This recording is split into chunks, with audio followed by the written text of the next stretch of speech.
함께 나눌 말씀의 제목은 방향을 돌려입니다. 오늘부터 신명기를 이제 나누게 되어집니다. 또 기나긴 여정이 되어질 텐데요. 신명기는 모세 오경 중에 이제 마지막에 위치해 있죠.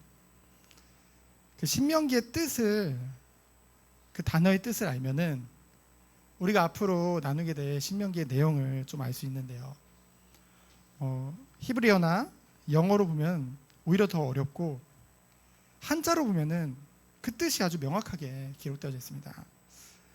신은 어떤 신이나요? 거듭 신자죠. 그 말은 거듭 반복한다는 뜻입니다. 그리고 명은 목숨명, 명령할 명이죠. 그래서 뭡니까? 하나님의 명령, 곧 하나님의 생명의 말씀을 거듭 반복하는, 그것을 기록한 것이 바로 신명기인 줄 믿습니다. 오늘 죽음을 이제 앞두고 있죠. 누가요? 모세가. 그 모세가요, 이제 약속의 땅 가나안을 목전에 둔 상황에서요, 하나님께서는 이스라엘 백성에게 모세를 통해서 거듭 반복해서 하나님의 율법을 가르치신 이유가 무엇일까요? 지금 광야 40년을 지나 모압 땅에 모인 자들은 누굽니까?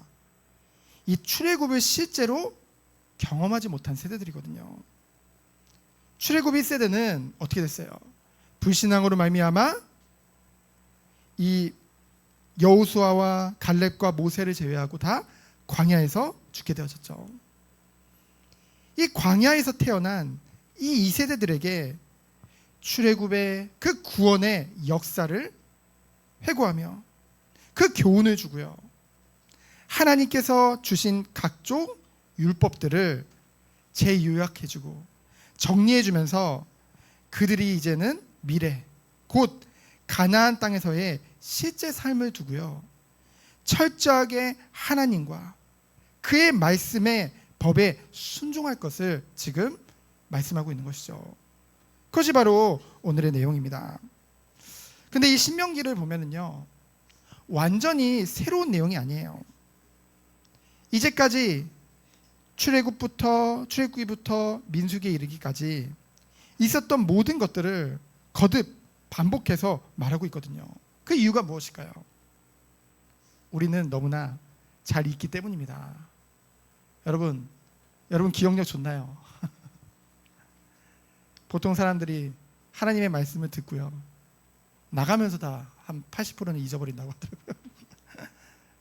그리고 한 주간 살면서 아주 기억에 이 거듭 우리가 듣고 집중하지 않으면요, 금방 잊어버리는 것이 인간입니다. 실제로요, 어쩌면 가장 드라마틱하고 가장 큰 역사를 본 것이 바로 출애굽 세대잖아요. 근데 그 출애굽 세대가요, 어땠나요? 그들은요, 틈만 나면 하나님을 배신하고 배반했잖아요. 반역했잖아요. 그래서 하나님께서는요, 그들을 출애굽시키셔서 바로 약속의 땅 가나안으로 인도하신 것이 아니라 어디로 보내신 거예요? 광야로 보내신 거예요. 그곳에서 그들과 다시 한번 선민으로 언약을 체결하시고요, 그들이 실제 하나님의 백성으로 살아갈 수 있도록 하나님의 법을 가르쳐 주신 것이죠. 여러분, 광야라는 곳은 부족한 것이 많이 보이는 곳입니다. 그래서요, 불평이 나올 수밖에 없다는 것이죠. 힘듭니다. 하지만 그곳에서요, 이스라엘은요, 하나님 앞에서 무엇을 받은 거예요? 연단을 받은 거예요. 훈련을 받은 것입니다. 무슨 연단을 받았습니까? 실제 지식이 아니라 실제 믿음으로 살아갈 수 있는 그 연단이요. 여러분, 무엇이 믿음인가요? 아는 것을 실제 행하는 것이 믿음인 줄 믿습니다. 우리는요, 살아가다 보면은 수많은 선택의 기로 앞에 서게 되어지죠. 이 이스라엘 백성들도요, 이 광야라는 시간표 가운데 많은 선택의 시간을 가지게 되어졌습니다. 체제대로 하면 불평해야 돼요. 불순종해야 됩니다. 근데요, 그들이요, 실제로 불순종하기도 하고요, 때로는 믿음을 선택하기도 하고요. 이스라엘은요, 쉽게 안 바뀌었어요. 그래서 몇 년이나 걸린 거예요? 40년이나 걸린 것이죠. 우리의 모습과 같지 않나요? 하나님의 전적인 은혜로 우리가 구원을 받았죠. 근데요, 하나님의 완전하신 그 은혜로, 주님의 그 보혈로 말미암아 이 은혜로 구원을 받고도 여전히 우리는 어때요? 죄로 오염된 죄성으로 인해서요, 하나님께 순종하기보다는 여러 가지 핑계를 대면서요, 여전히 내가 주인된 교만한 가운데 살고 있죠. 법적으로는요, 자녀의 신분을 얻었어요. 그런데요, 그 존귀한 자녀의 신분에 맞는 의무와 책임을 다할 준비가 전혀 되어 있지 않은 것이죠. 그래서 하나님께서는 예수 그리스도의 보혈로, 전적인 하나님의 은혜로 우리에게 구원을 베푸시고, 거기서 끝나는 것이 아니라 우리가 실제로 하나님 백성다운, 자녀다운 삶을 살도록 우리를 바로 천국으로 보내신 것이 아니라 광야 같은 이 세상에서 영원한 천국의 삶을 준비시키고 계시는 줄 믿습니다. 그러면 그 핵심은 무엇인가요? 약속의 땅 가나안의 삶을 앞두고 하나님께서 광야 40년 통해 이스라엘 백성에게 철저히 준비시키신 것이 무엇입니까? 바로 성막 중심의 삶이죠. 바로 예배입니다. 신명기는요, 각종 율법 조항들에 대해서 구체적으로 제시하고 있고요, 그와 함께 이 신명기 전편을 거쳐서 거듭 강조하는 단어가 있습니다. 뭐냐면요, 잊지 말라는 거예요. 기억하라는 거예요. 그래서 영어 성경을 보면 remember라는 단어가 계속 반복되거든요. 그리고 또 두 번째로 강조되는 단어가 있습니다. 반복되는 단어가 있어요. 바로 순종하라는 거예요. 오베이죠. 하나님의 말씀을 늘 기억하며 늘 순종하라는 거예요. 너무나 잘 잊어버리는 우리에게 하나님이 지금 말씀하고 계시는 것입니다. 신명기는 하나님에 대한 절대 순종을 집중적으로, 아주 다각적으로 강조하고 있어요. 그래서 이 신명기는요, 구약 어떤 책들보다 더 사랑하신 분이 계세요. 이 신명기서를요. 누구신지 아십니까? 바로 우리 주 예수 그리스도죠. 마태복음 4장에 마귀가 예수님을 시험할 때 예수님께서 신명기 8장 3절의 말씀과 6장 13절로 16절의 말씀을 가지고 그 사단의 시험을 물리치셨거든요. 그 신명기의 말씀을 인용하십니다. 그러면은 지금 우리에게 오늘 이 2025년이 시작되는, 벌써 한 달이 지나버렸어요. 2월 첫 주죠. 이 시점에 우리에게 이 신명기 말씀을 주시는 이유가 무엇일까요? 우리를 누구보다 사랑하시기 때문입니다. 하나님은요, 우리가 하나님의 자녀답게 이 땅에서의 삶을 살아가고 영원한 천국의 삶을 준비하기를 원하신다는 것이죠. 첫 번째로 그러면은 순종의 이유는 무엇입니까? 우리가 순종해야 될 이유는 뭐예요? 하나님의 말씀은 소설이 아니라 분명한 역사적 사실이기 때문인 줄 믿습니다. 1절로 5절에 보면은요, 구체적인 장소와 시간을 아주 상세하게 기술하고 있습니다. 그 이유가 무엇인가요? 바로 이 모든 것이 역사적인 사실이라는 거죠. 성경은 소설이 아닙니다. 하나님께서 약속하시고 그 약속을 실제로 이루신 것을 기록함으로 우리에게 무엇을 알게 하시는 거예요? 하나님은 지금도 살아계시며 언약하신 것을 반드시 이루시는 신실하신 하나님임을 오늘도 증거하고 계시는 줄 믿습니다.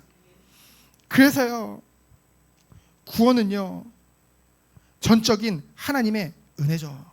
우리가 하나님께 순종할 이유는 무엇입니까? 지금까지 인도하신 하나님께서도 앞으로도 우리의 모든 것을 앞서서 인도하실 것이기 때문에 우리의 남은 인생도 하나님이 우리의 연약함을 정말로 다 아시고 그 오른팔로 우리를 붙잡으사 우리를 인도하실 것이기 때문에, 앞서서 인도하실 것이기 때문에, 구원은요 오직 하나님의 전적인 은혜로 받는 것인 줄 믿습니다. 하나님은 우리에게요 부족한 구원을 허락하시지 않았어요. 완전한 구원을 허락하셨습니다. 칭의뿐만 아니라 온전한 성화와 영화 또한 반드시 이루어질 줄 믿습니다. 그 시작이 뭔가요? 하나님과의 친밀한 관계 속에서. 그러면 하나님과의 친밀한 관계의 시작은 무엇인가요? 바로 하나님 앞에 순종이죠. 순종이 가장 기본인 줄 믿습니다. 그러면 우리는 어떤 축복을 누려야 될까요? 6절로 8절을 보면은 방향을 돌려라고 했죠.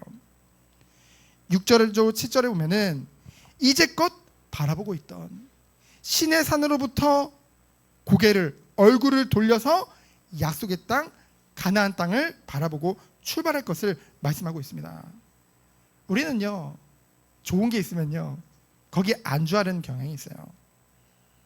좀 은혜 받으면요 거기에 자꾸 안주하려는 경향이 있습니다. 마태복음 17장 4절에 보면은 베드로도 그러잖아요. 주님 여기가 좋사오니 초막 셋을 지어서 하나는 주님을 위해, 하나는 누구를 위해 했어요? 모세를 위해, 하나는 또 엘리야를 위해서.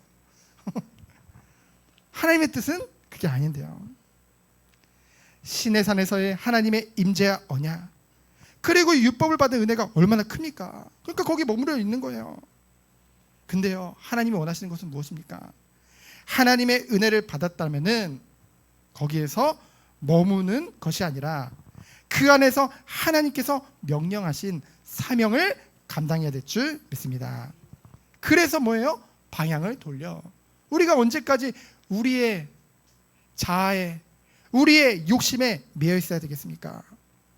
우리는 그런 생각을 합니다. 하나님께서 내게 은혜를 주시면 제가 바뀌겠죠. 심지어요 하나님의 은혜를 주시면 내가 예배도 회복되겠죠. 여러분 언제까지 우리가 핑계댈 겁니까? 여러분 최고의 은혜가 무엇입니까? 최고의 은혜가 뭐예요? 최고의 은혜는 하나님의 말씀인 줄 믿습니다. 하나님께서 우리에게 말씀을 통해 너무나도 명확하게 밝히 보여주시는데도요 우리는 그렇게 말을 해요.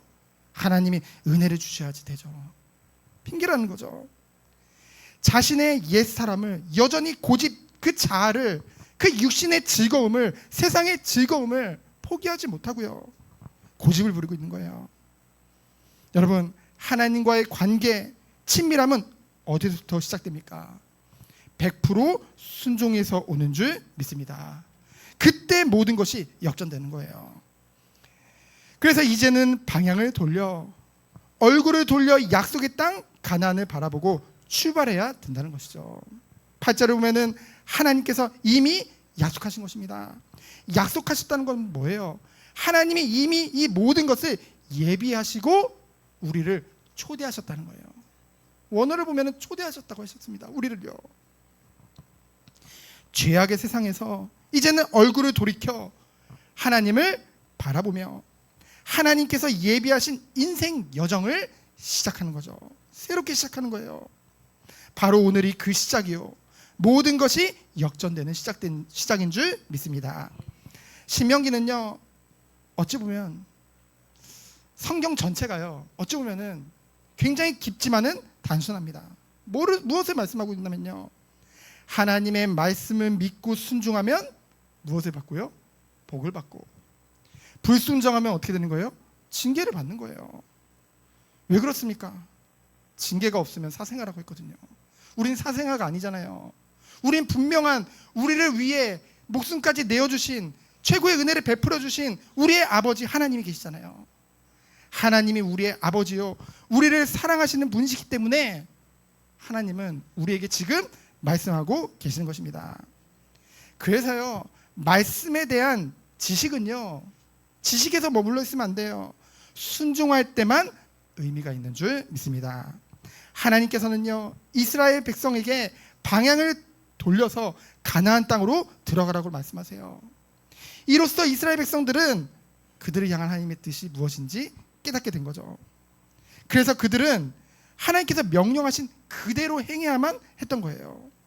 그래야만 그들이 원하는 가나안 땅을 얻을 수 있는 거죠. 여기서요, 우리는요, 하나님의 계획과 목적을 우리가 말씀을 통해 알았다고 한다면은 우리가 어떻게 인도받아야 될지를 알 수 있죠. 우리는 어떻게 해야 되나요?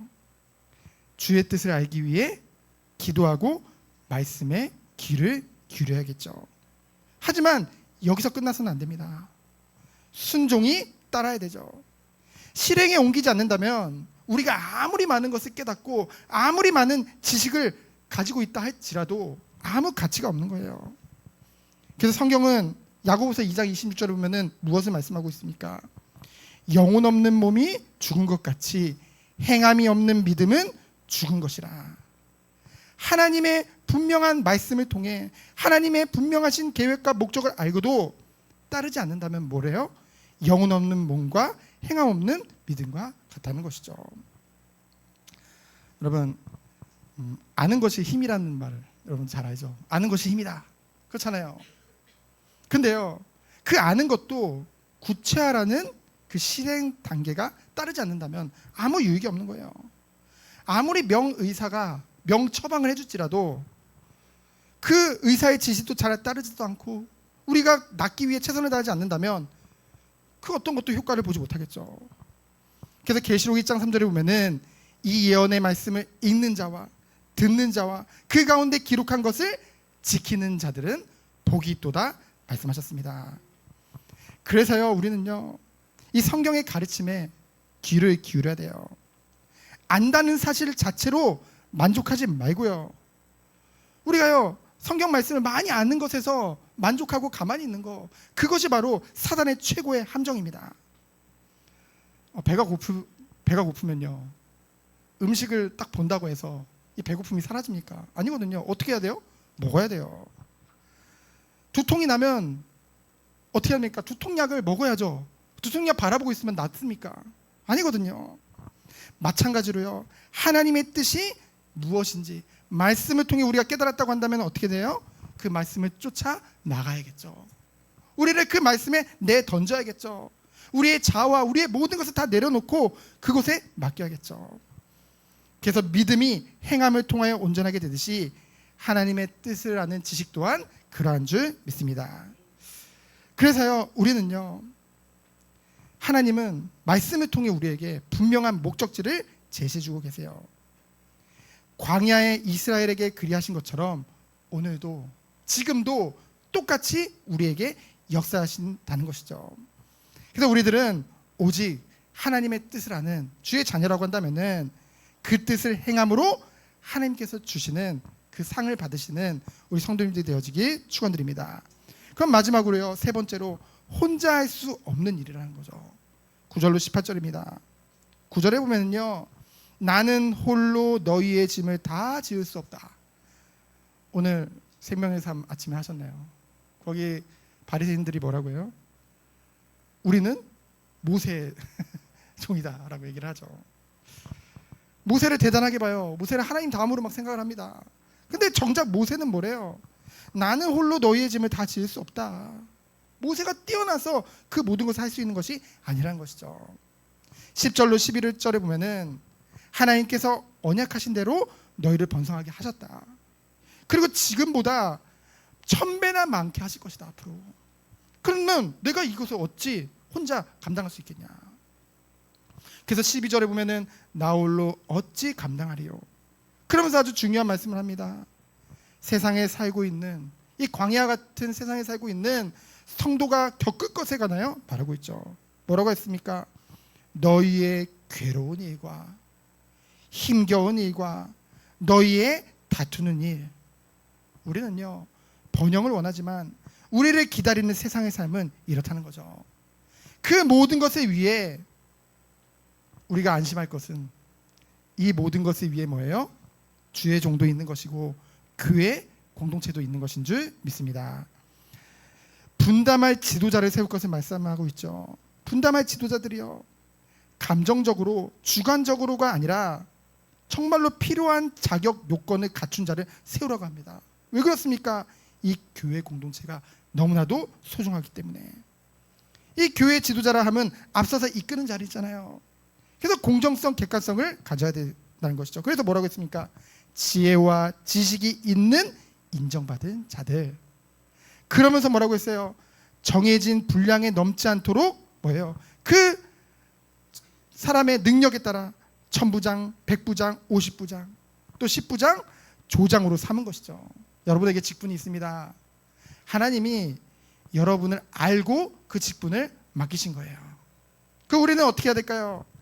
기도하며 그 모든 것을 감당해야겠죠. 그런데요, 결국은 이 모든 것이 17절에 보면은 하나님께 속한 것이라고 했습니다. 여러분, 오직 하나님을 의지하는 자리가 바로 교회의 지도자요, 직분자의 자리인 줄 믿습니다.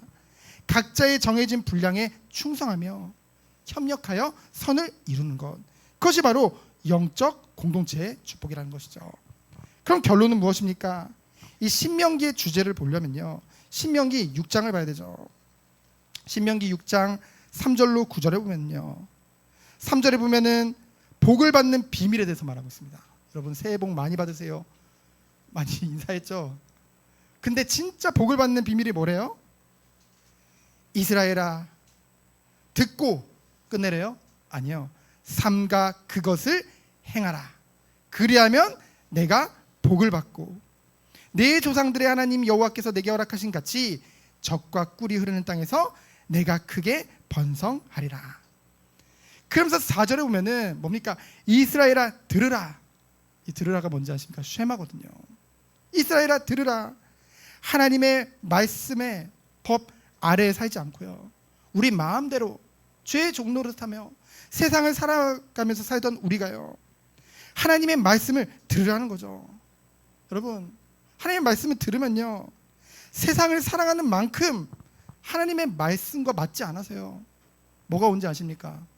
혼돈이 올 수밖에 없죠. 그럼 하나님의 은혜가 있는 자들은요, 그 모든 것을 뛰어넘어서 어떻게 될까요? 이 말씀에 순종하는 축복 속으로 들어가겠죠. 그러나 결국은요, 이게 맞지 않는 자들은 못 참고 떠나기까지 합니다. 왜요? 더 익숙하고 좋은 게 세상에 있으니까.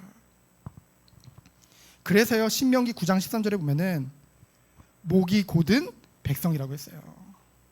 신명기가 그토록 거듭하여 하나님에 대한 철저한 순종을 촉구한 것은요, 역으로 생각해 보세요. 왜 그것을 그렇게 강조했을까요? 그만큼 이스라엘이요, 그리고 우리가요, 하나님을 거역할 위험성이 크기 때문이죠. 우리는 늘 주의해야 돼요. 아까도 말씀드렸지만 실제 하나님의 역사를 가장 많이 본 출애굽 세대가 거듭해서 하나님을 비판했죠. 그래서 목이 곧은 백성이라고 했습니다. 이스라엘뿐만 아니라요, 창세기 3장의 그 범죄로 말미암아 모든 인생은요, 죄성에 오염됐죠. 그 결과 어떻게 됐습니까? 창조자 하나님에 대한 그런 순수한 그 믿음이 사라졌어요. 순종보다는 그 연약한, 그 알량하고 섣부른 우리의 자아를 더 내세우는, 하나님보다 내가 더 중요한 거예요. 그런 뭡니까? 아집과 그런 교만에 사로잡혀 있다는 것이죠. 그리고 거기서부터 나오는 불순종과 배반. 그러면 또 어떻게 될까요? 또다시 그런 불순종에 대한 징계에 대해서 두려워하고요, 이 죄성과 그 죄책의 악순환에 사로잡혀 있다는 것이죠. 그래서요, 하나님은 뭡니까? 전적으로 우리는 하나님 앞에 모든 것을 다 내려놓고 우리의 뿌리 깊은 자아, 그 왜곡된 죄의 성을 내세우는 것이 아니라 정말 우리가 하나님 앞에 순종하고 나아가기 원한다는 것이죠. 이스라엘 백성만 목이 곧은 백성이 아니라 우리 모두가 목이 곧은 인생들인 것이죠. 이제 이를 깨닫게 하셨다면 우리는 어떻게 해야 될까요? 이제는 그 모든 옛 자아를 내버리고 하나님 앞에 나아가야 될 줄 믿습니다. 그럴 때 오히려 이 분열되고 이 오염된 우리의 자아들이요, 부서지고 진정한 창조 원래의 그 인간의 순수한 자아가 회복되는 그런 기쁨을 누리게 하실 줄 믿습니다. 그래서 이번 한 주간 정말로 나의 교만은 낮아지고 오직 하나님께 순종으로 나아가는 새로운 시작되어지기 축원드립니다. 나를 바라보던, 나의 즐거움을 바라보던, 나의 고집과 아집과 그 모든 것을 다 내려놓고 내 삶의 최우선순위가 하나님의 말씀을 듣는 그 자리로 돌아가는 것, 방향을 돌려, 고개를 돌려 오직 주님만을 바라보는 한 주 되어지기를 예수 그리스도 이름으로 축원드립니다. 시작 기도합니다. 하나님 감사합니다. 한 주간 우리의 고개를 돌려 오직 주님만을 바라보는 한 주 되도록 주께서 축복하여 주옵소서. 오직 주님만을 사랑하고 주님만을 의지하고 주님만을 정말 갈망하는 한 주 되도록 주여 축복하여 주옵소서. 살아계신 예수 그리스도 이름으로 기도합니다. 아멘.